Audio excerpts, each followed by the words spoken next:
For the past 2 weeks, we've been getting a lot of rain down here in the southern states. And I can count at least 3 times on our way coming home from babysitting, we were caught in a heavy downpour of stormy weather. The storms were so bad that my wife and I could barely see the roads in front of us.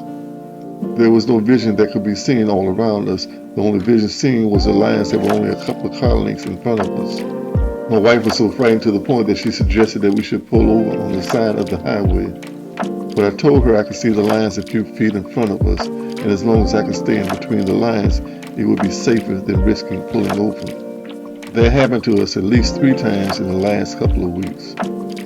Sometime when you're traveling from point A to point B, you'll be running into stumbling blocks, but you need to stay on the straight line in order to ensure you reach your destination. So whatever you're doing out there, keep the straight line. If you stay in between the lines, you will be okay while getting to your destination. Mashal 4:22-27, for they are life to those who find them, and healing to all their flesh. Watch over your heart with all diligence, for out of it are the sources of life. Turn away from a crooked mouth, and put perverse lips far from you. Let your eyes look forward, and your eyelids look straight before you. Consider the path of your feet, and all your ways are established. Do not turn to the right or left, turn your foot away from evil. We kept a straight line because I didn't know that if I had veered to the left or veered to the right would lead us into a ditch or a pond or a tree or some other car parked already on the side of the highway. I felt that the safest choice was to stay in between the lines. The same way with Scripture, we must stay in between the lines of the Word in order to reach our destination. There will be times in your life when a storm comes upon you, and it's hard to tell if you're going in the right direction. But if you keep a straight line in the faith of YAHUAH'S Elohim saying, He will guide you through all types of weather. He won't leave you nor forsake you because you stayed in the straight line. Elohim will make sure you reach your destination. YAHUAH, we praise your name. 1 Malachi 16. Then the word of YAHUAH came to Yahu, son of Kanani, against Baasha, saying, Because I raised you up out of the dust and made you ruler over my people Yeshua'L, but you walk in the ways of Yerubbim and made my people Yeshua'L sin, to provoke me with their sins. See, I am going to sweep away Baasha and his house, and shall make his house like the house of Yerubbim, the son of Nebat. Anyone belonging to Baasha who dies in the city, the dogs eat, and anyone belonging to him who dies in the field, the birds of the Shamayim eat. And the rest of the acts of Baasha and what he did, and his might, are they not written in the books of the annals of the kings of Yeshua'L? So Baasha slept with his father and was buried in Tirsha, and his son Elah reigned in his place. Moreover, the word of YAHUAH came by the prophet Yahu, son of Kanani, against Baasha and his house, because of all the evil that he had did in the eyes of YAHUAH in provoking him with the works of his hands, in being like the house of Yerubbim, and because he smote them. In the 26th year of Asa, king of YAHUAH, Elah, son of Baasha, began to reign over Yeshua'L in Tirsah 2 years.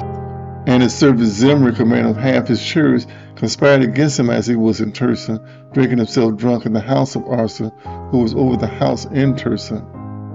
Then Zimri came in and smote him and killed him in the 27th year of Asa, king of Yehudah, and reigned in his place. And it came to be, when he began to reign, as soon as he was seated on his throne, that he smote all the household of Baasha. He did not leave one male, neither of his relatives nor of his friends. So Zimri destroyed the entire house of Baasha, according to the word of YAHUAH, which he spoke against Baasha by Yahu the prophet. For all the sins of Baasha and the sins of Elah his son, by which he had sinned and by which he had made Yeshua'L sin, in provoking YAHUAH Elohim of Yeshua'L with their worthlessnesses.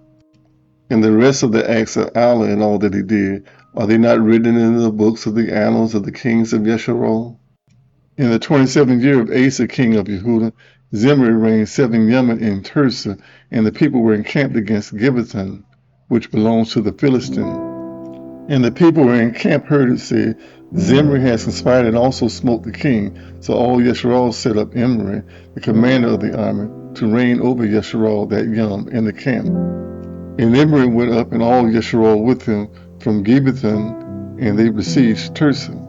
When it came to be, when Zimri saw that the city was captured, that he went into the high place of the king's house and burned the king's house down upon himself with fire and died, because of the sins which he had sinned in doing evil in the eyes of Yahuwah, in walking in the way of Jeroboam, and in his sin which he had committed to make Yeshua's sin.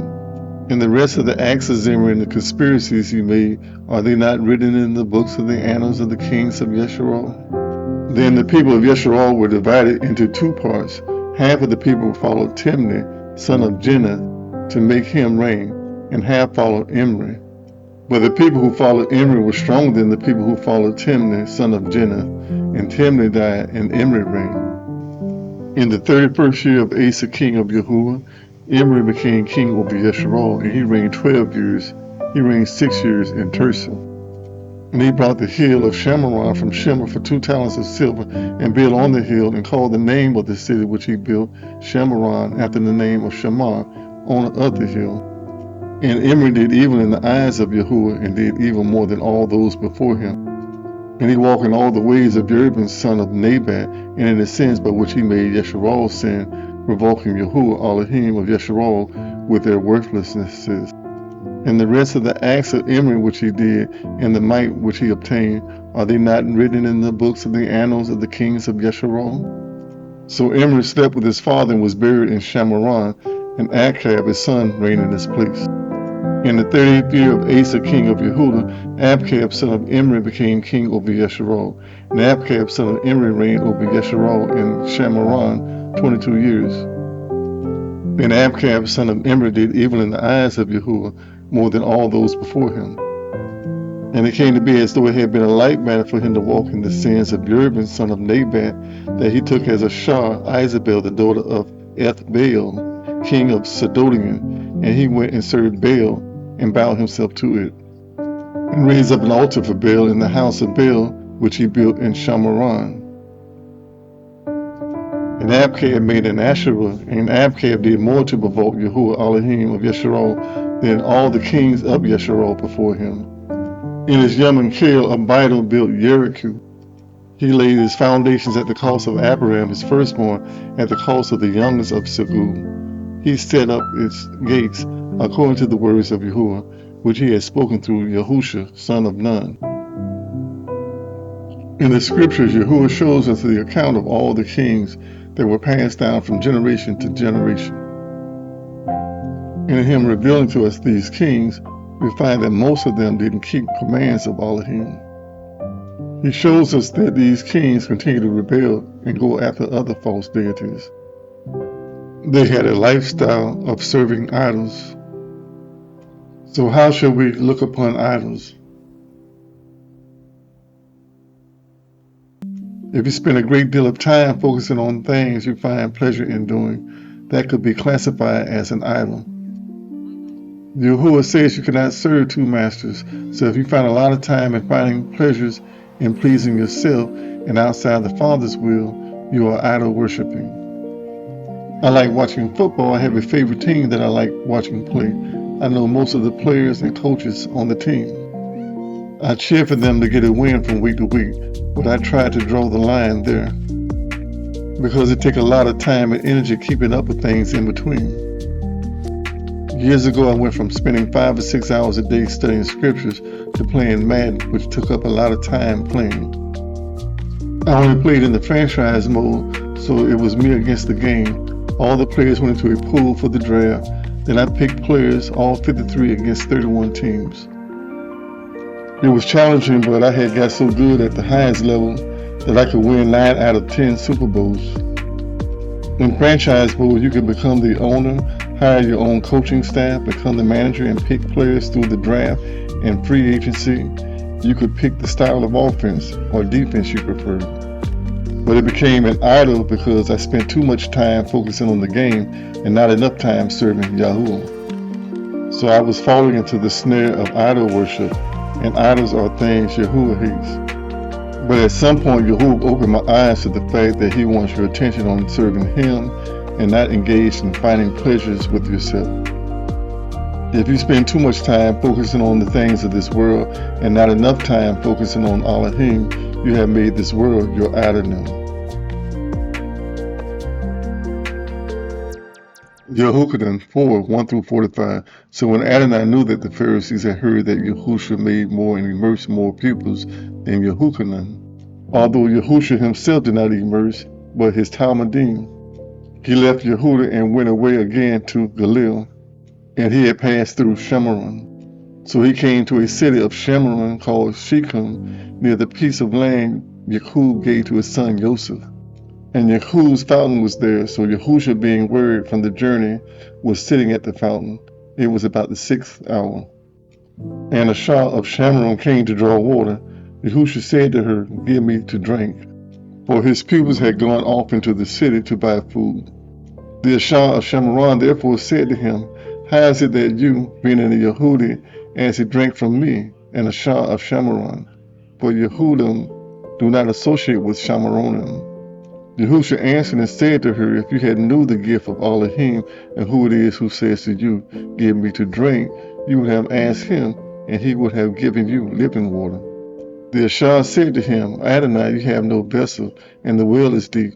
From where, then, do you have living water? Are you greater than the Father Yaakov, who gave us the well, and drank from it himself, and his sons, and his cattle?" Yahushua answered her and said to her, "Everyone drinking from this well shall thirst again. But whoever drinks of the water that I give him shall certainly never thirst, and the water that I give him shall become in him a fountain of water springing up into everlasting life." The Shah said to him, "Adonai, give me this water, so that I do not thirst, nor come here to draw." Yahushua said to her, "Go call your husband, and come here." The Shah answered and said, "I have no husband." Yahushua said to her, "You have well said, I have no husband. For you have 5 husbands, and the one whom you now have is not your husband. What you have said is true." The Shah said to him, "Adonai, I see that you are a prophet. Our father worship on this mountain, but you people say that in Jerusalem is the place where one needs to worship." Yahushua said to her, "Shah, believe me, the hour is coming when you neither on this mountain nor in Jerusalem worship the Father. You worship what you do not know. We worship what we know, because deliverance is of the Yahudim. But the hour is coming, and now is, when the true worshipers shall worship the Father in ruach and truth, for the Father also seeks such to worship him. Elohim is ruach, and those who worship him needs to worship him in ruach and truth." The Shah said to him, "I know that Mashiach is coming, the one who is called Anointed, and when that one comes, he shall announce to us all." Yahushua said to her, "I who am speaking with you am he." And upon this his pupils came, and they were marveling that he was speaking with a Shah. However, no one said, "What do you seek?"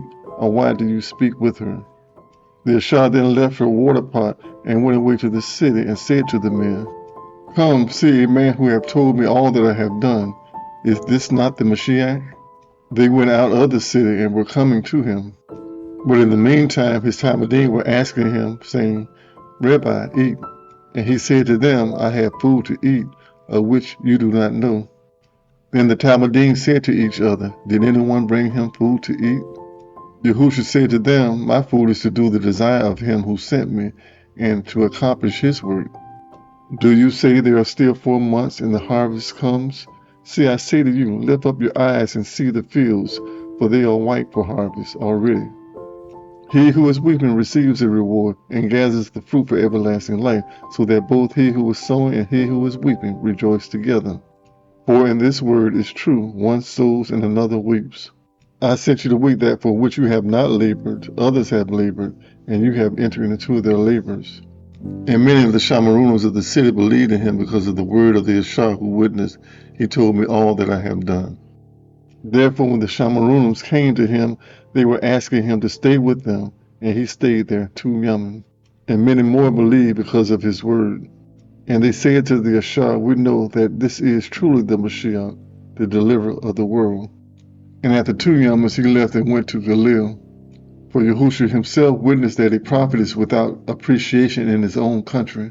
Therefore, when he came to Galilee, the Galileans received him, having seen all that he had done in Jerusalem at the festival, for they also went to the festival. We must learn how to do the Father's will. When I came to the rabbit hole of faith, I had to make a choice to accept things as they were or search deeper for truth. There was a time in my life when I began asking Yahuwah to show me truth, but I didn't know what truth was, but I prayed and asked anyway for truth. I know most of us may have some of the truth, and all of us may never know all truth, not until the Yaman that Yahuwah restores all things. But we must humble ourselves to learn as much truth Yahuwah Elohim will allow us to learn. And we can't learn the things we need to know if we're focused too much on the things of the world. We can enjoy life, but we should seek for enjoyment abundantly. When you begin focusing too much on the things of this world, you no longer follow the straight line. We must keep ourselves between the straight line. Yahuwah says we are to love Him with all our heart, mind, strength, and ruach. And when you begin finding yourself doing these things, you begin becoming a citizen of the kingdom of Elohim. Things of old becomes new. Things you once found pleasure doing, you no longer have the desire doing because Yahuwah is now living in you. He's controlling your rudder. So when you begin veering to the left or right, Yahuwah will guide your rudder back to the straight line. When a migrant wants citizenship in this country, he must learn this country's laws and language so that he can live as other citizens live. In the kingdom of Yahuwah, you must learn the laws and language in order to live as a citizen in His kingdom. So we must pray for Yahuwah to show us these things.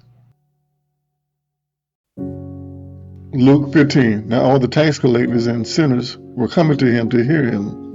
And the Pharisees and scribes grumbled, saying, This one receives sinners and eat with them. And He spoke this parable to them, saying, What man among you having 100 sheep, and having lost one of them, does not leave the 99 in the wilderness, and goes after the one which is lost until he finds it? And having found it, he lays it on his shoulders, rejoicing. And having come home, he calls together his friends and neighbors, saying to them, Rejoice with me, for I have found my sheep which was lost.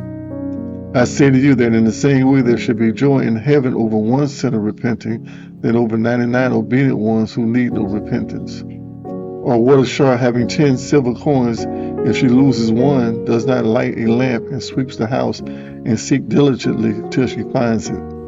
And having found it, she calls her friends and neighbors together, saying, Rejoice with me, for I have found the coin which I lost. I say to you in the same way, they're in the presence of the messengers of Elohim over one sinner repenting. And he said, A certain man had 2 sons. And the younger of them said to his father, Father, give me the portions of good fallen to me. And he divided his wealth between them. And not many years after, the younger son, having gathered all together, went away to a distant country, and there wasted his goods with loose living. And when he had spent all, there arose a severe scarcity of food throughout the land, and he began to be in need. And he went and joined himself to one of the citizens of that country, and he sent him in his field to feed pigs. And he was longing to fill his stomach with the pods which the pigs were eating, and no one gave to him. But having come to himself, he said, How many of my father's hired servants have bread enough and to spare, and I am perishing with hunger?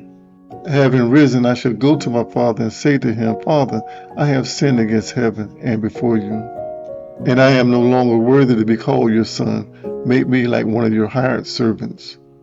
And having risen, he went to his father, and while was still a long way off, his father saw him, and was moved with compassion, and ran and fell on his neck, and kissed him. And the son said to him, Father, I have sinned against heaven and before you, and am no longer worthy to be called your son. But the father said to his servants, Bring out the best robe, and put it on him, and put a ring on his hand, and sandals on his feet.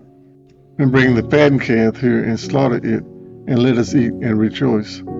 Because this son of mine was dead and is alive again, and he was lost and is found. And they began to rejoice. And his oldest son was in the field, and when he came and approached the house, he heard music and dancing. And having called one of the servants, he asked what this meant. And he said to him, Your brother has come, and your father slaughtered the fattened calf because he received him back in health. And he was angry and would not go in. So his father came out and pleased with him. And he answered, and he said to his father, See, these many years I have been serving you, and I never transgressed a command of yours. But to me you have never given a young goat, so that I could rejoice with my friends. But when the son of yours came, who had squandered your wealth away with whores, you slaughtered the fattened calf for him. Then he said to him, Son, you are always with me, and all I have is yours. And we had to rejoice and be glad, for your brother was dead and is alive, and was lost and is found. All those in the Shamayim of Yahuwah rejoices when a lost soul finds his way back to the kingdom. They see but cannot perceive, they hear but do not understand. Yahuwah desires us to return back to the kingdom, and this kingdom is only an arm's length away. Have you ever heard of someone having a crabman mentality? All the crabs are trapped in a crate or a bucket or a pit, but if one crab tries to escape, you have 10 other crabs grabbing it back into the pit. People of this world don't rejoice when a soul finds its way back to the kingdom of Elohim, but those in the Shamayim are rejoicing with gladness. If you are one of Yahuwah's children, you are rejoicing when you find someone you once knew as being lost coming into the kingdom. You don't continue having grudges about the way he once was, because he now lives. Tehillim 103. Bless Yahuwah, O my beings, and all that is within me. Bless his Kadesh name. Bless Yahuwah, O my beings, and do not forget his dealings. Who forgives all your lawlessnesses, who heals all your diseases, who redeems your life from destructions, who crowns you with kindness and compassions, who satisfies the desires with the good. Your youth is renewed like the eagles. Yahuwah is doing obedience and lawfulness for all the oppressed. He made known his ways to Moshe, his acts to the children of Yeshuah. Yahuwah is compassionate and showing favor, patient and great in kindness. He does not always strive, nor maintain it forever. He has not done to us according to our sins, nor rewarded us according to our lawlessnesses. For as the Shamayim are high above all the rest, so great is the kindness towards those who fear him. As far as east is from west, so far has he removed our offenses from us. As a father has compassion for his children, so Yahuwah has compassion for those who fear him. For he knows how we are made. He remembers that we are dust. A man's yummers are like the grass, as a flower of the field, so he flourishes. For as the wind blows over it, it is no more, and its place no longer remembers it. But the kindness of Yahuwah is from everlasting to everlasting upon those who fear him, and his obedience to children's children. To those who guard his covenant, and to those who remember his orders to do them. Yahuwah has established his throne in the Shamayim, and his reign shall rule over all. Bless Yahuwah, his messengers, mighty in power, who do his word, listening the voices of his word. Bless Yahuwah, all his Sabbath, you his servants, who do his pleasure. Bless Yahuwah, all his works, in all places of his rule. Bless Yahuwah, O my being. Thanks for watching, and thanks for sharing. If Yahuwah is willing, I'll see you in the next video. So until then, stay blessed and be blessed, and continue to be blessed.